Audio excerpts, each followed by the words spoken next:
ভারত কেন বাংলাদেশের প্রধানমন্ত্রীর সফর নিয়ে এত মরিয়া? এই নিয়ে যত কথাই হোক, মূল বিষয়টা হচ্ছে ভারতের ব্যবসায়ী সমাজ তারা নরেন্দ্র মোদী সরকারকে যথেষ্ট চাপ দিয়েছে বাংলাদেশের সাথে সম্পর্ক যেন খুব স্বাভাবিক করা হয়।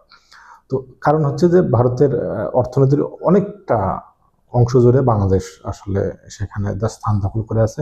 ভারতের কৃষি পণ্যের অন্যতম ভোক্তা বাংলাদেশ। ভারতের যে মেডিকেল যে চিকিৎসা সেবা, যে মেডিকেল ট্যুরিজম বা মেডিকেল পর্যটন যেটা বলা হয়, চিকিৎসা পর্যটন যেটা, তার অন্যতম ভোক্তা হচ্ছে বাংলাদেশ।